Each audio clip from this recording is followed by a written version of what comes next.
Welcome to Subramani. Andy Mukherjee is a very good writer, and he now writes for Bloomberg. And once in a while he doesn't write too much, but once in a while he writes, and he writes about the Indian economy. One big lawyer called him the Jim Cramer of economists. I don't want to give him any title, but you must read his article. I think this appeared in Business Standard. For those of you who are not going to read it, this is what he said. He starts, the headline says, "Becoming the next China will not save India from the 2023 the economic slowdown," right? So this is how he starts, and he says it's hard to see 2023 as a great year for the urban middle class, as the global tech industries are affecting jobs and the capital availability for startups. Rural demand is anyway sluggish. I have absolutely no understanding why will the Indian middle class be impacted by job layoffs in tech companies. How many jobs are being laid off in a country where hardly 5% or 6% of the people are employed in the organized sector? Really, are you serious about what you're saying? Or a tech startup not getting funded? Of course there will be unemployment in parts of Bangalore, Bombay, maybe even Baroda, Hyderabad, wherever, but that does not mean that the slowdown is something which you're going to blame. So I'll have to read a lot from the article, so I'll just start by saying what he says. It's not immediately obvious that the global slowdown will hit India, and I'll give you numbers which are going to be quite stunning, and he's saying 2023 is going to be very bad. And here are the numbers. The investments in factories, roads and other fixed assets are just shy of 35%. So let us assume it is 34% of domestic product, and they haven't been this high in the last 10 years. Loan demand is growing and so fast that deposits can't keep up, right? This is true, right?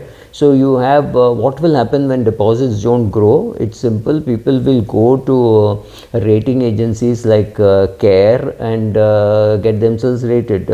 CARE, CRISIL, Fitch, wherever, and they will get themselves rated. They will try to raise money from the markets, and there will be the mutual funds which will raise money for the industry, right? That's what is going to happen. Simple, right? So the debt mutual funds will take off in a big way in 2022, whatever is left, and 2023. Interest rates are high, so it will become very attractive to put money in debt funds, gilt funds or corporate debt funds, because if corporate India can't get money from banks, it's obvious that they will turn to some other sources, and that other source would be debt funds of mutual funds. Let's see what else he's saying.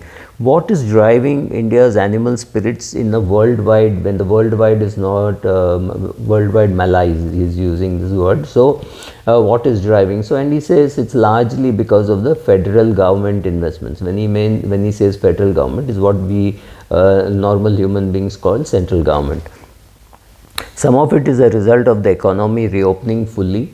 Now here is the twist. He says contact based services like travel and hospitality are back. Now it's very difficult for a writer sitting in Hong Kong or any other place to say that the airlines are not taking off. You go to any airport, it's crowded. You then look at Indigo and you find Indigo has ordered 100 new planes. Then you find that wherever you are going, nobody asks you which train are you coming by. It is assumed that Indian middle class is now traveling only by air. Very rarely does somebody say, oh, it's just an overnight journey, I'm taking a train. Very rare it has become, right?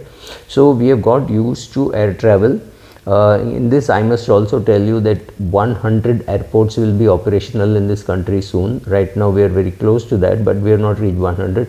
Can you understand the impact of 100 airports and 100 medical colleges? What the medical colleges will do is will make the reservation completely unnecessary in medical colleges, right? How do you tackle reservation? Simply by increasing supply. So that's happening. That is how you create demand, sir.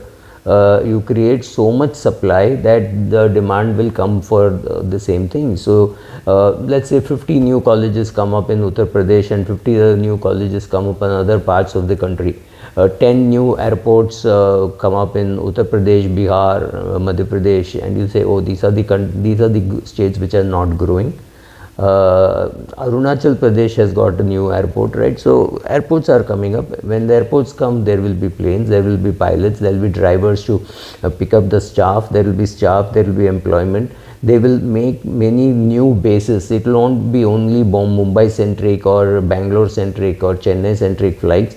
Calcutta could become another hub for whole of Northeast, or Guwahati could become a hub for Northeast, right, with shorter, smaller aircrafts going. So all those things are going to happen. But sorry, I am digressing.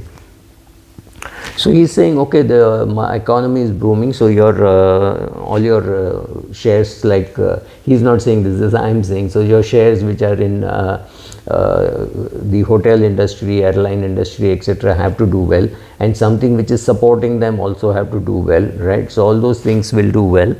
Global manufacturers have taken note of the violent protests in Apple in the iPhone assembly plant in China. Their search for risk mitigation is bringing them to the second most populous nation. Then of course you can always say, oh, all the new investment is going to Vietnam, it's going to Mexico, it's going to Europe, nothing is coming to India. That would be wrong. Or it would also be wrong to say everything is coming to India. Both are not happening. But is it coming to India? Yes.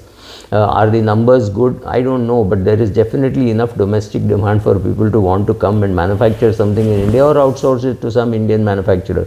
Apple is not going to set up a factory, but Apple is going to call some Indian manufacturer and say, look, I want so many phones made, I want so many watches made, right? That's what people do.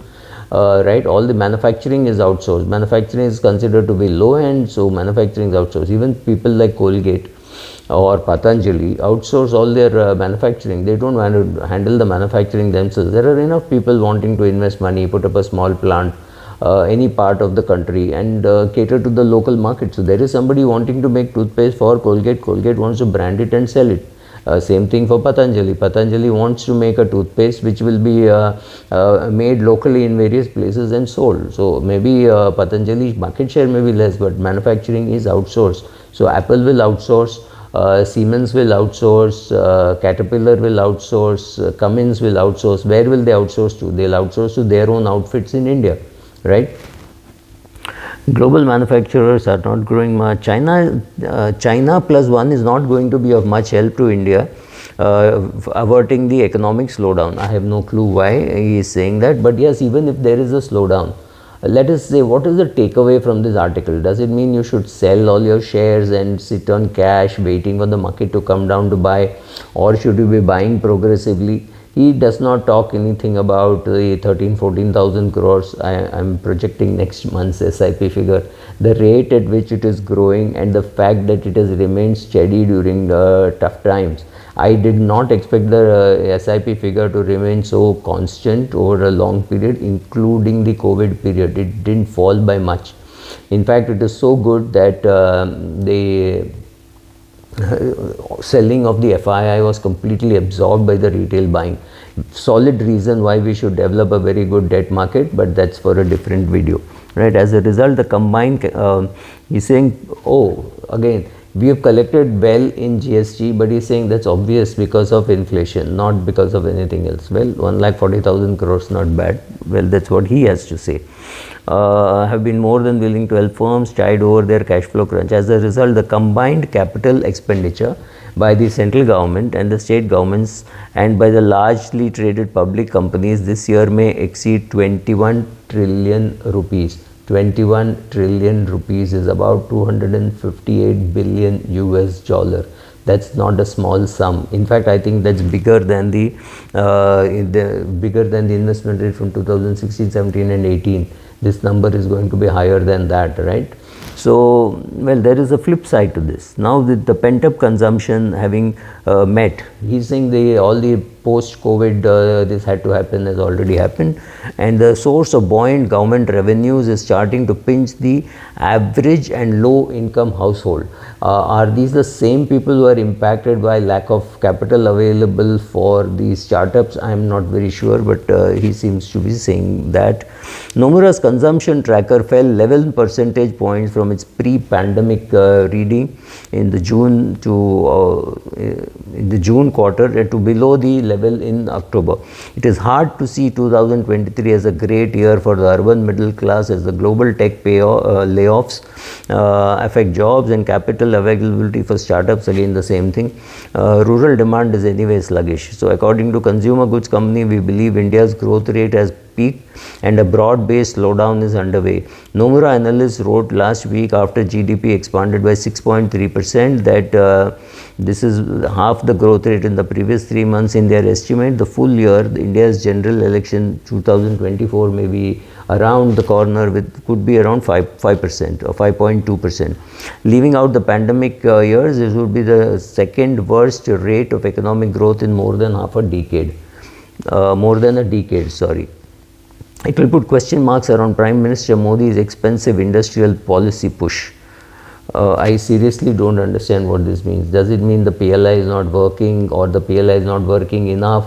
Right? When you tell somebody that it will do 10 and it does 5, do you look at 5 positively or say, oh, your estimate was wrong? I really don't know, because with the economy, it's not so easy. It's not like pressing your accelerator in a car going fast. Lot of things you have to do. Some things fall in place, some things don't fall in place, right? So UPI has taken off. Whether the e-rupee will take off, nobody knows. We're just experimenting. So maybe I should split it into 2 videos. Thank you.